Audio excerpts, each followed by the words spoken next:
G'day peeps, my name is Scribbs and welcome back to Pride Month. It's finally here, it's finally time, it's time to accept, it's time to be open-minded about love and different gender identities, and it is time to be arrested for trying to interrupt or start a riot at a Pride festival. It's Pride Month, baby, and all types of crazy shit goes down. But now I am one of those people who are actually not very good at participating in this very publicly. I've never been to a Pride parade once, and I think I actually missed out on the Pride parades that have been nearby in these last couple of days. But I did say about a month ago that once Pride Month got here, then I would do a Q&A answering all sorts of different questions and thoughts and ideas about LGBTQ+, or more very specifically to the part that I identify with, which is being transgender. So we're gonna boot this up nice and quick, and then we're gonna see what kinds of questions that you guys have had for me. NDXL, I'm going through exam season myself right now, so I feel your pain. I've been a hermit for the past month, well, more so than usual. But how long did it take for you to actually get started with the transition period? Was it easygoing or a slow start? Good luck with the exams and congrats on the milestone. Thank you so much, NGXL, and genuinely I hope you're doing very well with the exams. But in regards to your question, it is a little bit of a tough one. Because I only sort of have myself as a point of reference, so I don't know in comparison to like other people if it's like a fast process or a slow process. I mean, it was a slow start. It didn't feel like anything was happening for like the longest amount of time, and it actually reaches a point where you sort of reach that little bit of a despair hole where you're worried whether or not if this is even possible at all. But then a couple of months in, things start to change. You start to realize that a few things have changed about mentally at first, and then after that comes all the physical stuff. But yes, it is a slow wind up to any of y'all baby transes out there.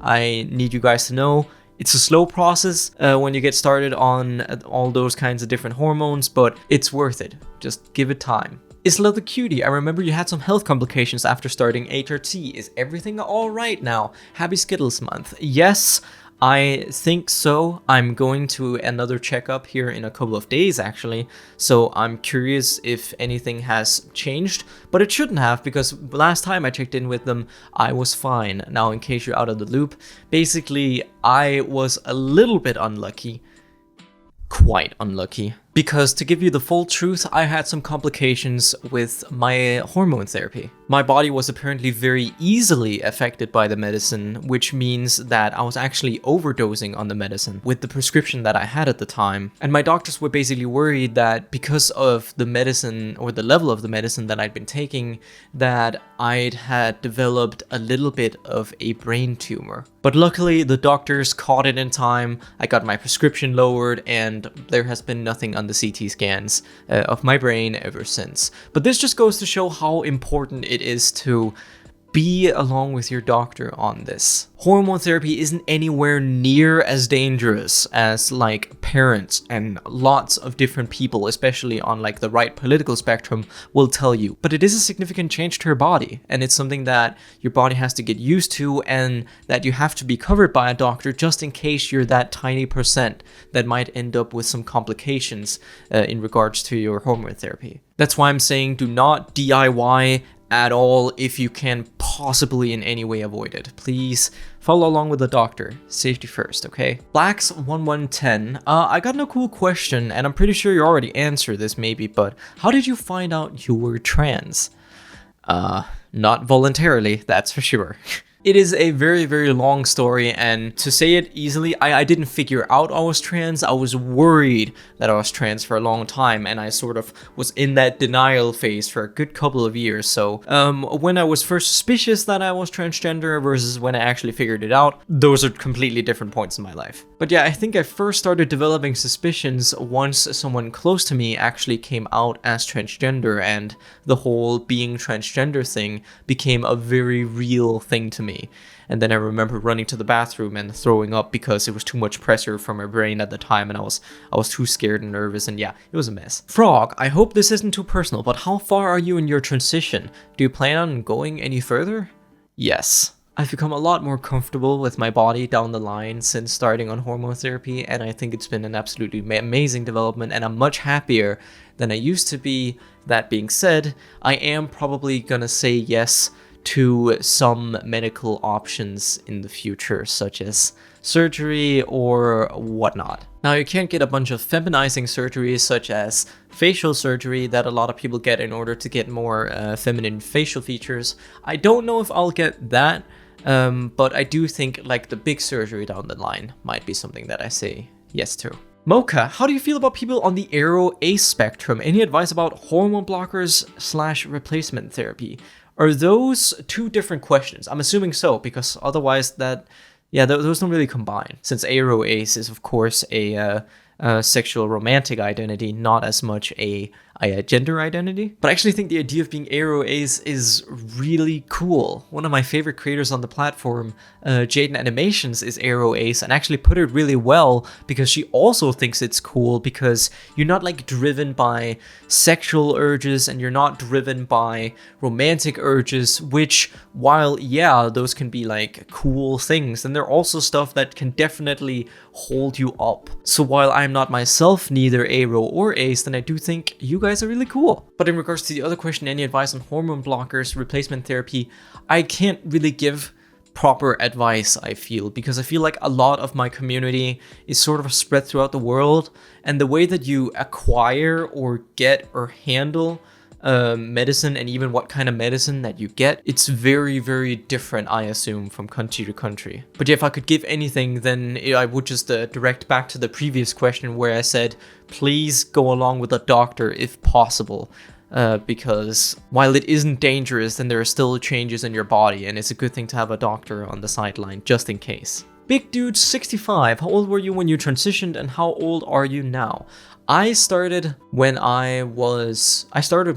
when I was 20, and I'm now 22. So it has been a wee while I've been doing this. Taki, I heard that hormone therapy does not change your voice. How do you deal with that? Very badly. As you guys can obviously tell, my voice has not changed that much throughout the times, and that is because it is true. Hormone therapy technically, hormone therapy might change a bit of the pitch for transgender men. Transgender men might get testosterone to sort of lower their voice, but it is sort of a universal problem between transgender people that we need to relearn to use our voices in a completely different way that we just haven't been taught before. You can become more used to how you sound every day. I've become used to looking like this while still sounding like this. I've become more comfortable with that. But if your goal is ideally to like pass, which means people not being able to tell whether or not if you're transgender, voice training is something that a lot of people feel they have to do.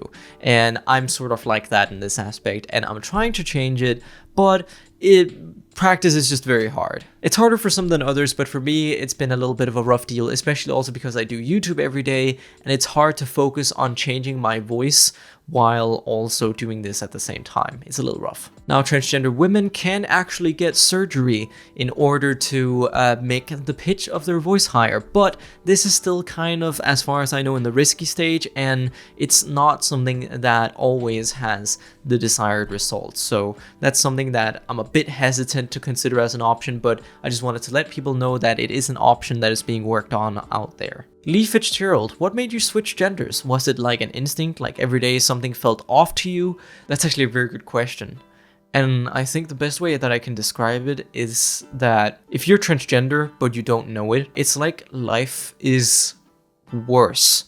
Just baseline worse, but you don't realize it because you don't have another point of reference. You've never been in someone else's shoes, so you don't know what feeling normal or feeling happy and stuff with your body is like. You don't know what that's like, so you just assume that's something that everyone is feeling. It's why one of the classic examples that people make fun of within transgender communities is like the question, everyone wants to be a boy, right? Everyone wants to be a girl, right? If all boys could be girls, they would be girls, right?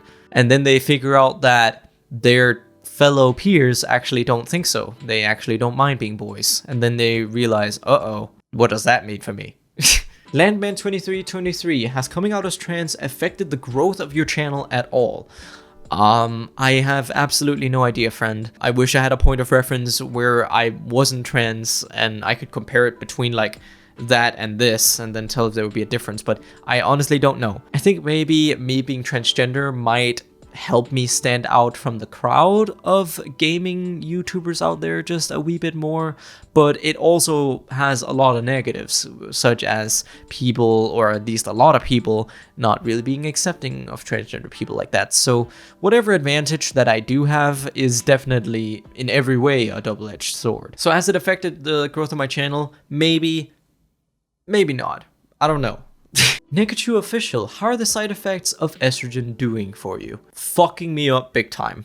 But I like what developments and changes there have been. I cannot overstate enough how much changing hormones affects your state of mind. When I was younger, I hated that I got so angry all the time, and instead now I don't express anger as much as I used to, and that also feels much more fitting to me. TMI probably, but my libido has obviously also changed a whole lot. My body has also changed in some ways, as people have probably noticed. I won't be unnecessarily specific, but there's been some redistribution of fat throughout my body, so it's more of a feminine shape than it was before, which I like. And also I've learned quite a while ago that apparently transgender women can get a type of period. I don't have a uterus, so I don't feel all the very, very physical aspects of a period, but the hormonal changes I certainly feel. And every time, once a month, I need to be prepared to be a little queasy and a little thrown about with mood swings. And it's annoying, and it makes sense why cis women also think it's annoying, but hey, as a transgender woman, I don't mind that much. I think it's cool, and I didn't know that was a thing until my doctor told me it was. But yeah, that's a thing. Mad Huntress question: when did the crushing reality of how practically everyone hates you set in after realizing you were trans? I was much happier before that, but now I'm just stressed. Yeah, the world is not kind to transgender people, and I feel like transgender people right now are further back, but pretty much exactly where gay people were, say, about 20 years ago. Because unfortunately, we are still forced to fight for a lot of our rights, just basic rights to treatment, right to be addressed, and right to exist, especially in America, which is just a terrible development, as that has been going seemingly the completely wrong way these last couple of years. And what's really sad is that this resistance, this pushback against this very simple thing is so big that in public space and public talks and politics, that as a trans person you can actually start to believe some of it. I did for many years. I thought that I was completely broken, that it was my fault, that I was disgusting, or that I was gross, or that I had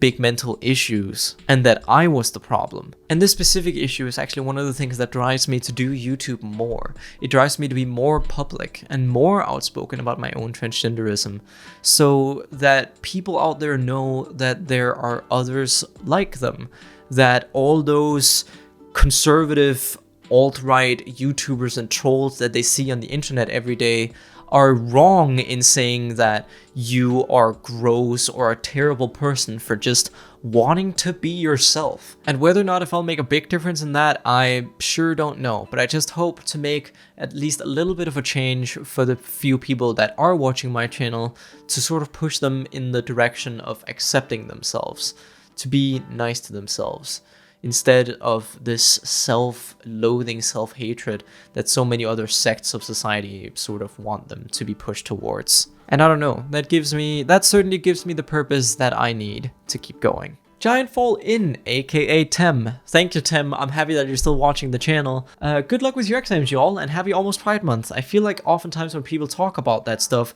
they focus on the difficult parts of the LGBTQ plus experience. So I'm really curious, what is your favorite part of being openly trans so far? My absolute favorite thing is that by every day that passes, I feel more and more like myself, which is something that I've never done in my entire life. Even just exploring shit, going out there, trying to find fashion, caring about what I wear for once in my goddamn life. Having lots of close girl friends who actually accept you as a woman and consider you one of them.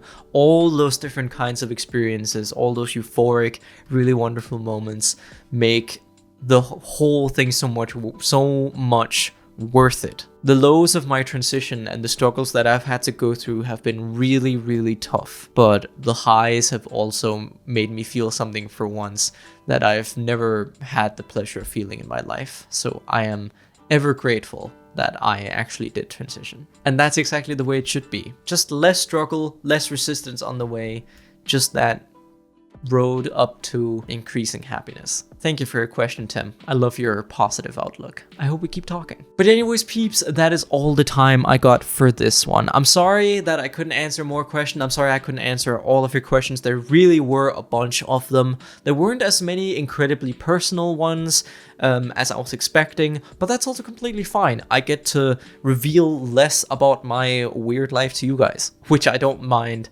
whatsoever. But genuinely, I hope you're all having a wonderful Pride Month. Hopefully you've been going to some events, and even if you have just been experiencing it from the closet, that is completely fine.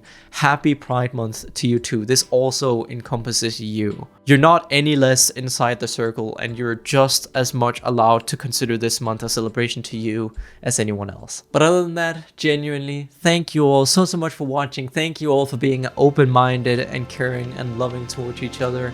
And I catch you all in the next one. Peace.